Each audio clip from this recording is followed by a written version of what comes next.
Hey guys, I am back, and after some thinking during my little bit of a break due to some health issues, I give, and kids, cover your ears, a little bit less of a shit now. Watch your profanity. So we're going to talk about 5 biggest lies in the reptile keeping hobby. Some controversial ones, of course, that you may not necessarily agree with. Let's get to it, guys. We are back. Hey guys, how's it going? You know, it's the beginning of a new year. I'll be completely bald. Yellow Aki, Reptile.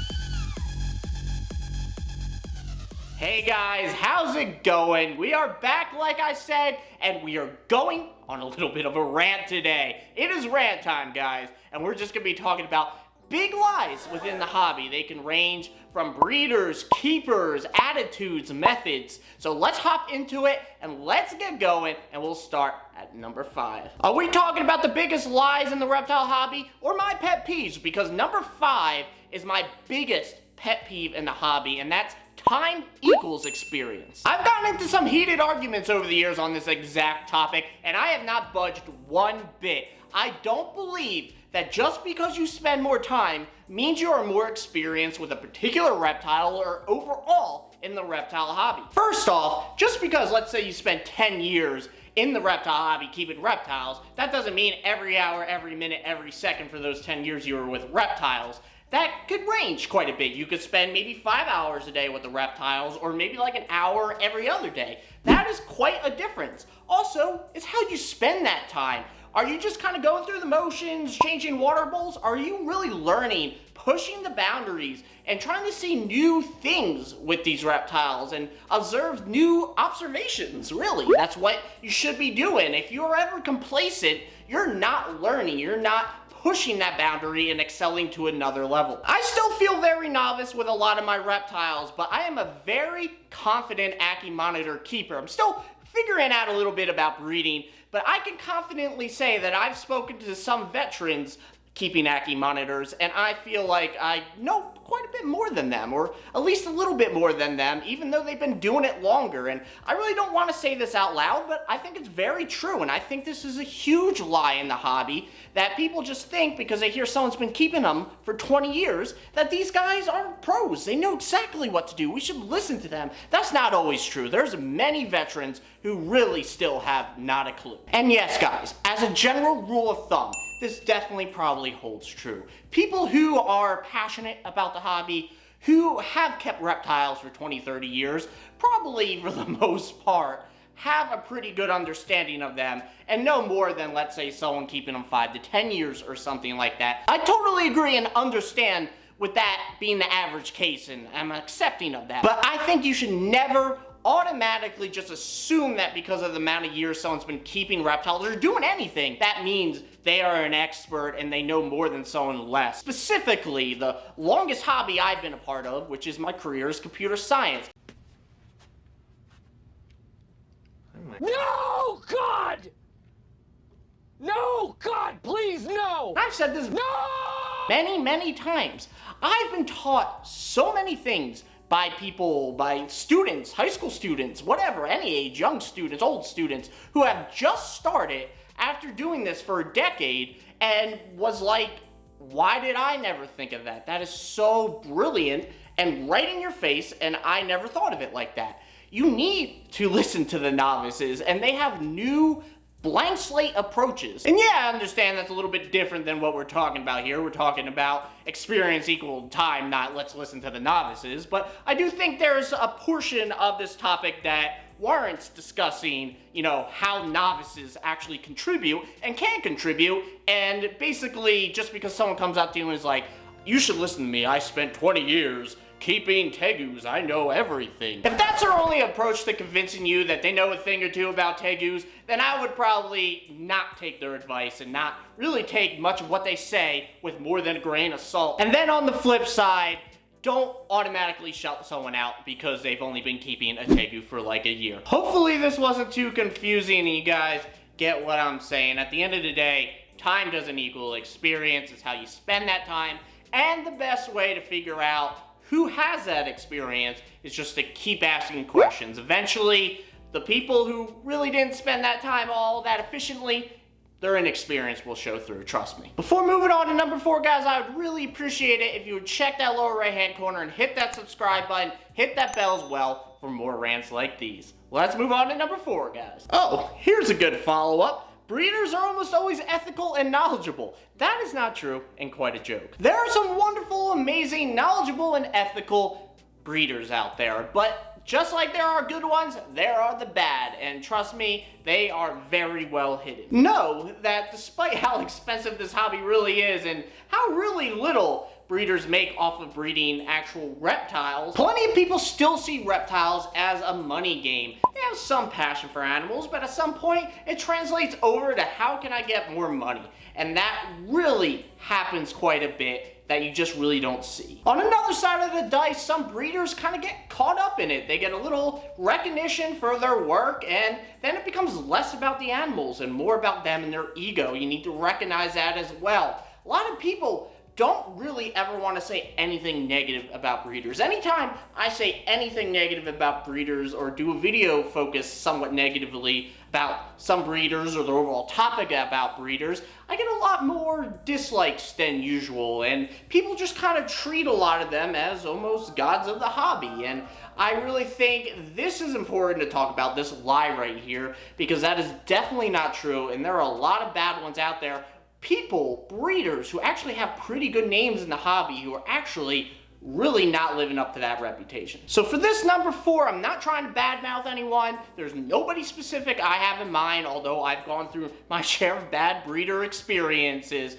All I want to say is, just like number 5, question the breeders to the point of exhaustion, and if they are a bad, unethical, unknowledgeable breeder, that will come out, trust me. The best way is to just keep questioning them and read into their answers. Even if you're not as experienced in that species or know nothing about it, asking enough questions, go with your gut feeling, you will be able to determine if they are a reputable good breeder. Let's segue into another somewhat related topic that is a huge lie in the hobby. At number 3, we're talking about how accepted the bare minimum is for reptile keeping. I want to do a video kind of on this specifically at some point about how reptile keeping and being able to keep them, that is a privilege and not a right. That is very evident in the United States over the last 6 months with all these bans coming out. You want to keep your reptiles, you need to show that you can do that adequately. You want to show off them in big spaces. Now, I know not all species really prefer big spaces.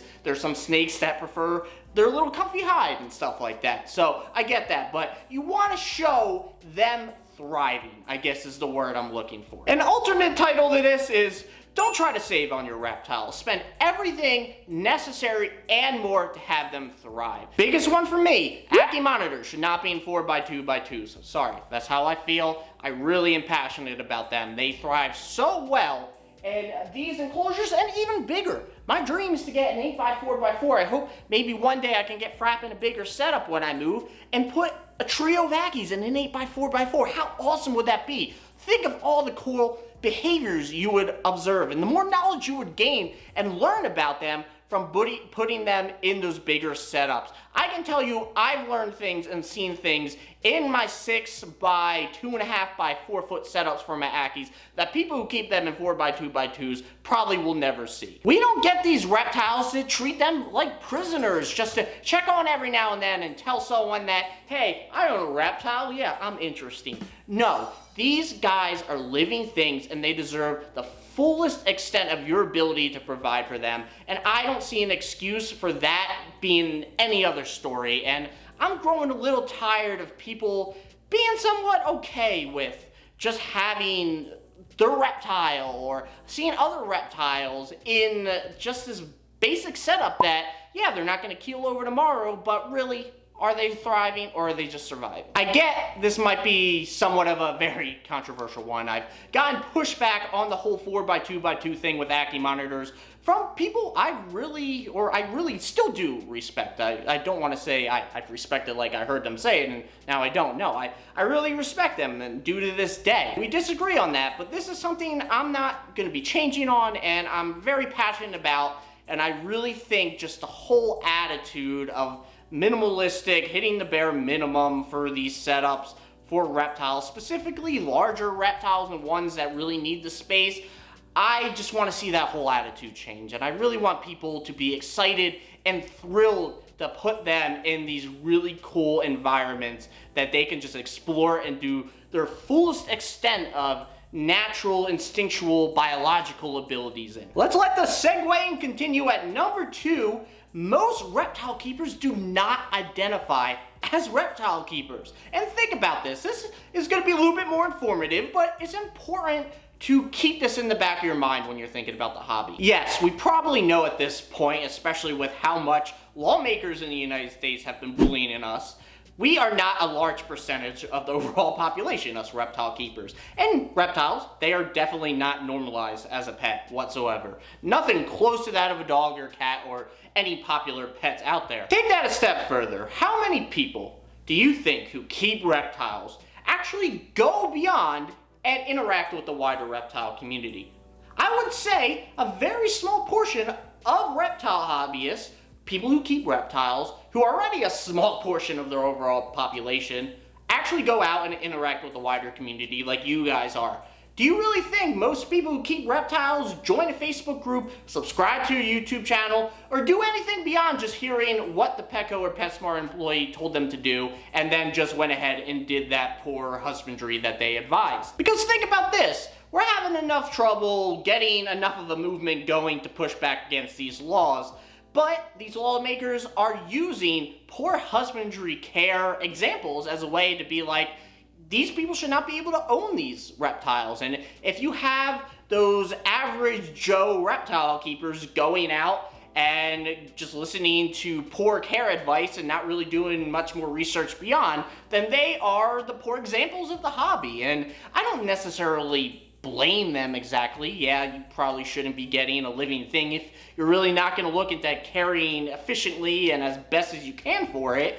But they kind of just walked into a trap of just what commercial businesses as a whole, do to consumers. You know, they just want to sell the product. So the lie here is that it's easy to think that everybody in the reptile community is all communicating and banding together and trying to promote the better good of the hobby, and we're all interacting on YouTube and Facebook and all those groups, but really a small percentage of the reptile hobbyists, who again are already small, are those people. So you need to put that in perspective and don't use that as a weapon, but use that as a way to go out and educate. You know, someone who has a crested gecko from PetSmart or Petco, and just listen to their care advice. Educate them, help them out. Don't make them feel bad. It's all about helping, promoting better husbandry, and normalizing the good reptile keepers and good husbandry. So I think that is a big one you need to remember and think about. Can't think of a way how this segues, but into number 1, only non-segue one, we're talking about that reptiles don't experience emotion. There's a lot of fear-mongering out there of people saying not to humanize reptiles, not to portray your own feelings, experiences onto them and think or act like you. Now, I generally agree with that, but this stance, it's quite limiting. We really don't know much at all about reptiles. Just think about why anybody would want to research reptiles in the first place outside of interest and passion. That is exactly what drives research: money. If there is a way to monetize or help people, or some way to actually make the research useful, I guess, that's how you get grants, and that's how you get money to fund your research. Just learning about reptiles, that's not going to turn into some way to help the wider community out there. Yes, it might help us more about ecology and biology and helping other members of the ecosystem and all that stuff, preserving species, helping them from extinction. And in the case of like Gila monsters, that can medically be helpful. So there are some, but really a lot of big funders, they're not really interested in helping out the earth. I think that's pretty evident. So yes, we really don't know much about our reptilian friends. So can you really fully claim that they don't experience emotions or things like that like humans do. I really am inclined to think they don't. I truly don't think they do, but I cannot say for sure that they don't. And I think things like that are quite limiting. I want to explore all possibilities. And we already know that it's definitely possible, based off of some existing research, that they do experience emotions. So who can say how that is and how they feel that? And I just don't want to claim anything off of that, and let alone how they might feel in comparison to humans, but people don't even think that emotions are possible at all in them.